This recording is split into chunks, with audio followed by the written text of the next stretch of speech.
ellos utilizaron un concepto que expresaba muy bien el arte de los pueblos primitivos, que era la relación imagen-imagen.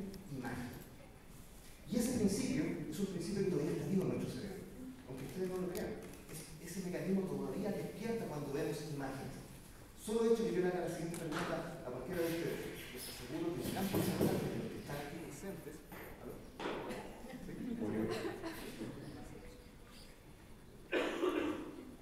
¿Estaban en el paralítico? ¿Me escucharon en el paralítico? Yo les aseguro que de esta audiencia, un gran porcentaje no se atrevería, por si acaso, a tomar una foto de un ser querido y enterrarle alfileres. No se atrevería. Un porcentaje diría, sí, lo hago, no hay ningún problema. ¿Cuál es el problema? Si en el fondo es una emoción, es un papel con emoción fotográfica, no tiene ninguna importancia, si se puede quemar, no va a afectar nada. Pero ahí es donde actúa este mecanismo cerebral que nosotros tenemos, que nos va a acompañar y nos ha acompañado en estos ciclos y siglos, y estamos en una sociedad moderna, etcétera, pero todavía está vivo ahí. Es la relación de imagen con la magia.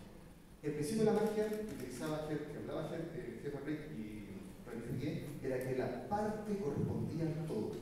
Y nosotros cuando captamos con una fotografía, la imagen de alguien, captamos una parte. Y esa parte tiene poder sobre todo. Bueno, ¿y qué pasa cuando se mezcla con el avance de la civilización? Es poder. Cuando los estamentos que tienen autoridad empiezan a utilizar imágenes. Yo creo que todos recordamos en el año 2003, cuando se montó esta tremenda imagen de Saddam Hussein, la escultura de Saddam Hussein en una plaza en Bagdad, siendo destruida por el ejército norteamericano y los habitantes de Bagdad golpeando esa escultura. Después, al parecer, yo creo que Víctor podría aclarar un poco respecto a eso, también fue un montaje, porque se sabía el símbolo que había detrás de esa imagen. Bueno, y ahora último también este año, en enero, también ocurrió una tremenda tragedia en París, con lo que sucedió con el semanario Charlie Hebdo. En Chile también ha ocurrido que las imágenes son censuradas, y les recomiendo que vean un documental que se está dando en este momento en Chilevisión, que lo pueden ver por internet, en el sentido que van a tercer capítulo, que se llama Chile en llamas, donde van haciendo un tremendo y un excelente catastro de las distintas experiencias de censura a imágenes que han ido ocurriendo. Y uno pensaría que tal vez bajo la dictadura ocurría esto solamente. No, ese programa deja bien claro que en democracia también sigue habiendo censura a las imágenes. Mi nombre es Rodrigo Argueta, yo soy ilustrador y dibujante de cómic y tengo el honor y agradezco a la Feria Internacional de los Organizadores la posibilidad de moderar esta tremenda mesa, tener el honor de compartir esta conversación junto a Guillermo, que es conocido como Mala Imagen. Él es un tremendo guionista gráfico, ha estado publicando libros constantemente. Factura y Boleta es el último libro que también ha estado presente acá en la Feria del Libro. Por favor, un gran aplauso para él.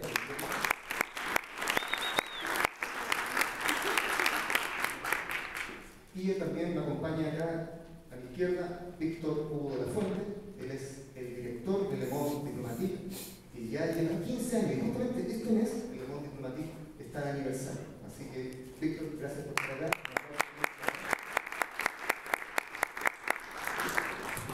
Bueno, como tenemos poco tiempo, vamos a comenzar inmediatamente con esta conversación. Bueno, Guillermo, Mala Imagen, yo te quería preguntar con respecto a la visión que tú tienes del panorama actual de la gráfica política en Chile y las implicancias que tenían socialmente de esto. Y entre medio, se la pregunta, ¿debemos plantear un límite a la libertad de expresión? Bueno, gracias a todos. Yo el panorama del gráfico político, la ilustración política en Chile, yo creo que es una tradición que ya lleva muchos años en este país. Hay autores muy connotados en un país que creo que hay dibujantes muy connotados, porque no es menor que Condorito sea un cómic tan importante a nivel sudamericano. Y creo que esta tradición de humor gráfico político, que parte hace muchos años, ha tenido un no sé si reposicionamiento, sino que lo que fue ayudada por las nuevas tecnologías, de que Internet le dio un nuevo realce a muchos autores que tenían interés en dibujar esto, pero que no tenían dónde publicar. para publicar con gráficos. O sea, yo veía las tiras del diario, teníamos a Erwin en La Tercera, Jimmy Scott en el Mercurio y los demás diarios que publicaban tiras afuera, Olafo, etc. Entonces, muchos autores vimos en internet un medio libre, barato, de fácil acceso y rápido para publicar un gráfico. Entonces, ahí agarró el impulso del trabajo de muchos dibujantes, entre los que me incluyo, porque yo ocupé las redes sociales y internet como mi tribuna.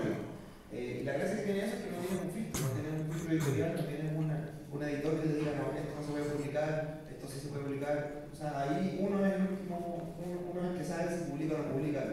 Entonces, eso es una ventaja muy grande porque en los medios tienen un problema de que pues, si tenéis un editor hincha pelota no te va a dejar publicar algo, o si tenéis también se da muchas veces que la censura no es ideológica, muchas veces hay una censura comercial. A los medios les da mucho susto perder un auspiciador, por ejemplo.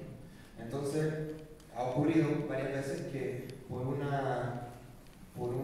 contenido de un diario, yo publico un diario de Clinic.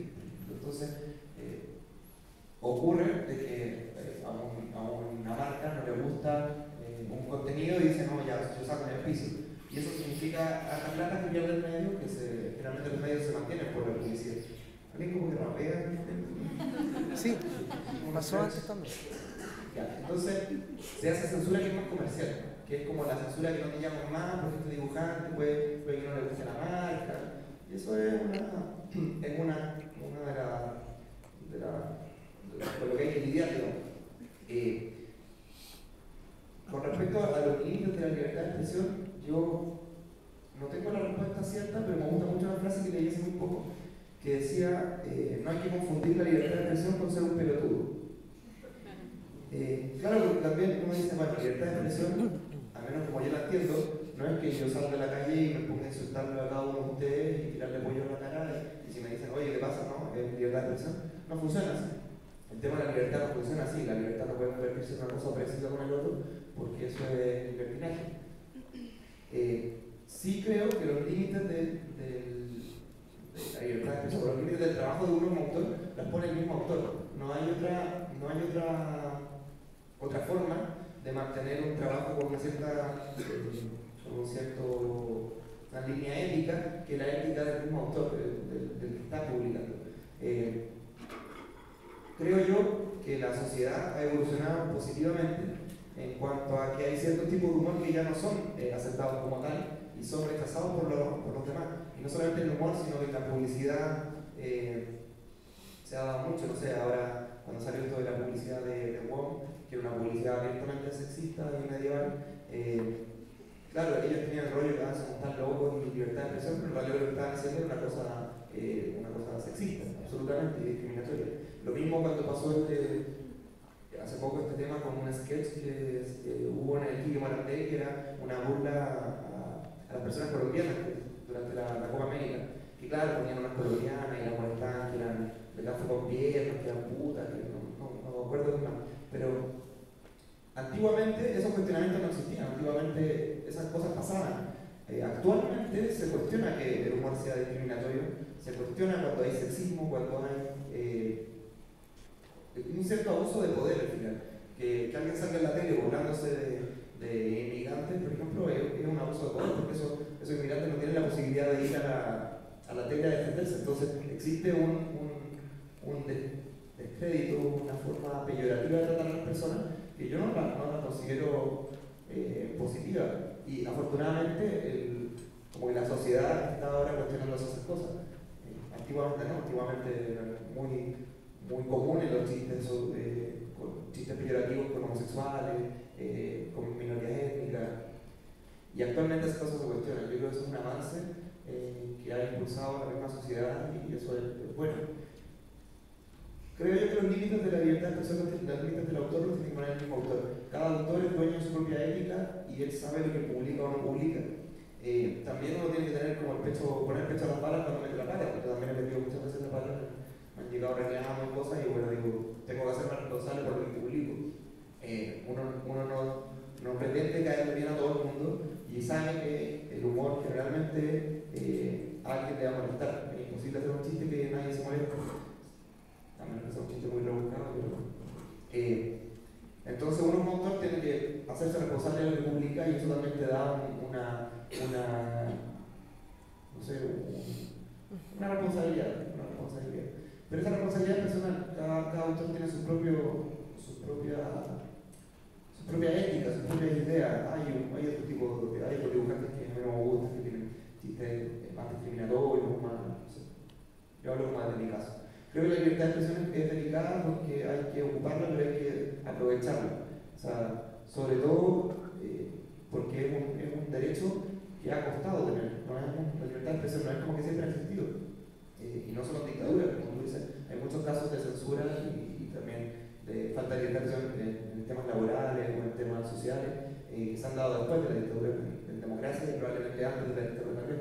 Entonces, ese derecho que tenemos de decir las cosas, ahora que también hay herramientas como las nuevas tecnologías, que todos pueden opinar de todos lados, Facebook, qué sé yo. Hay que aprovecharlo, creo yo, para decir cosas que valgan la pena, o sea, no ocupar la supuesta libertad de expresión para estar echando las pelotas por echar las pelotas. Así por lo menos lo veo yo y pueden estar absolutamente en desacuerdo, pero esa es mi visión. Guillermo, no le guste, pueden irse. ¿Aló? ¿Sí? ¿Se escucha? Guillermo, tu manera de trabajo, tu estilo gráfico es un estilo donde tú rescatas una caricatura basada en una especie de esquema. O sea, uno ve los rostros que tú realizas en tus libros, la figura humana, y son estructuras que se van repitiendo, tienen un esquema más o menos que es reconocible, es parte de tu estilo. Ahora, tú tienes que ver a los personajes y transformarlos al esquema que tú llevas. La censura parte también ahí. Perdón, me expresé mal. Esa autocensura parte cuando tú estás delineando incluso la estructura del personaje. Es que eso no es una censura. Si yo quiero analizar una situación y llegar a un resultado, obviamente tengo que descartar opciones y elegir otras opciones. O sea, sobre un tema en particular, cuando tengo que hacer una mierda sobre un chiste, sobre una situación que pasó, yo elijo que aquí está todo el tema como para resumirlo en algo que tiene que ser tan rápido y tan sencillo como un dibujo. Un dibujo tiene que entenderse muy fácil y muy rápido.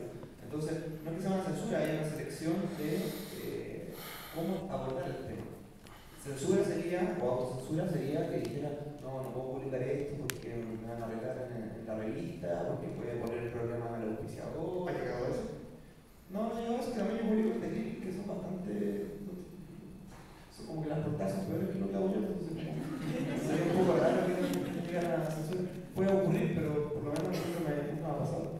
Me ha pasado sí, en internet he publicado cosas que me he dado cuenta que no se entendieron y me han llevado más puteadas de las comunes porque estaban mal hechas, digamos. Entonces, haber pensado un segundo antes y decir, está bien, en realidad no se entiende bien, se está yendo por otro lado, eso no es autocensura, es edición, una edición positiva, creo yo, porque uno la hace para que el tema se entienda mejor. Uno con el humor no puede hacer algo obvio tampoco, no puede hacer algo tan controlado, o si no, queda muy fome.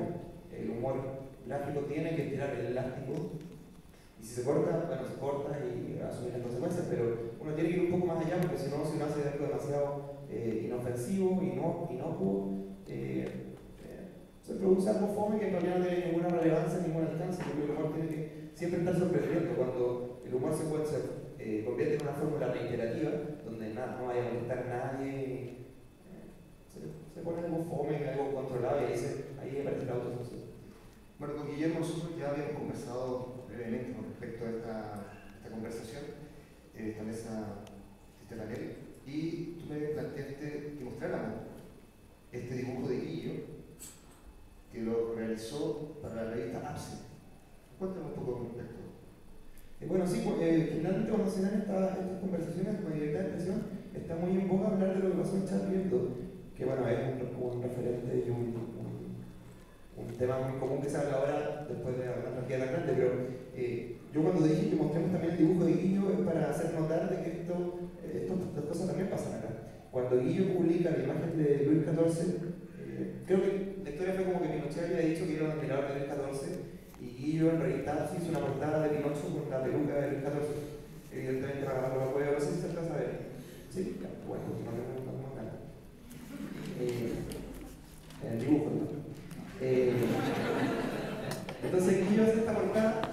fue una portada muy importante porque a raíz de este dibujo se llevan presos a la dirección de revista APSI.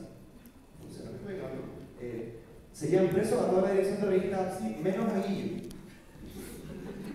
Lo que habla súper bien de la inteligencia militar, pero con los años, claro, porque me he encontrado una ofensa a Pinocho.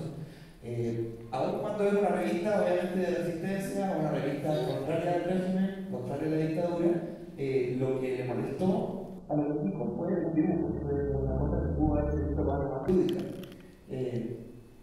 Entonces, ahí existió un tema, o sea, ahí eran tiempos difíciles para dibujar, porque ahora si yo dibujo, qué sé yo, a mi a HD no va a pasar nada. Pero en ese tiempo podían haber desaparecido perfectamente todos los involucrados. Después Guillo supo que el director de la revista lo salvó diciéndole que simplemente había sido un encargo, que había sido idea de ellos, que dibujando no tenía nada que ver. Entonces eso permitió que no se hubiera ido preso como los demás. Afortunadamente no los mataron, pero eran cosas que ocurrían constantemente. Entonces, esa es una censura ideológica muy clara, muy marcada y muy trágica, ¿no? No puede ser que en Chile, por hacer algo así, tomen preso a las personas, pero estamos hablando de una época donde no existía la justicia regular, no existía ningún criterio y tenía ahí todos estos pueblitos de mierda con armas matando a Chile. No como ahora que Corina pero sin armas. Algunos se dieron a bueno, no sé cómo ni nada. Víctor, para hacerte la siguiente pregunta, me gustaría mostrar dos portadas de Charlie Hebdo.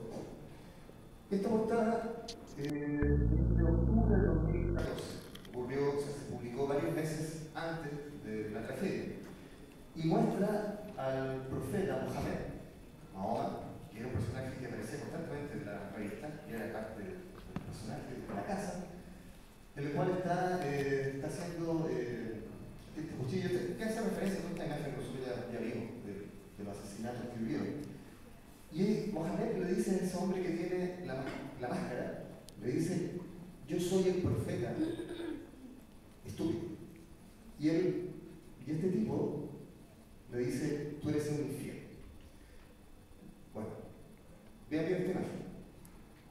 Y hace poco, con toda la crisis migratoria que está ocurriendo en Europa, Charlie Hebdo publicó una serie de portadas en la cual hace una ironía con respecto a esta situación trágica que vive mucha gente, y gente que está escapando de sus países por una guerra. Entonces ahí vienen ustedes a un inmigrante que lo está utilizando como una mesa, y hay un europeo que le dice: bienvenido, inmigrante, y le pone sus pies sobre él. Bueno, ellos pasaron de ser víctimas por la balanza a ser también victimarios. Y el Charlie Hebdo tuvo muchas críticas con respecto a esta serie de portadas, y hay unas que son más fuertes, porque incluso dibujaron al niño que estaba en la orilla de la playa y un cartel de McDonald's al lado diciendo que había una promoción de 2 niños inmigrantes por un sándwich. O sea, realmente fuerte. Pero aquí viene la pregunta que quiero hacer a Víctor, que tiene que ver con un poco qué pasó con la prensa después de esta tragedia, qué pasó con los símbolos, el simbolismo de esta tragedia, y hasta dónde debemos considerar la libertad de expresión.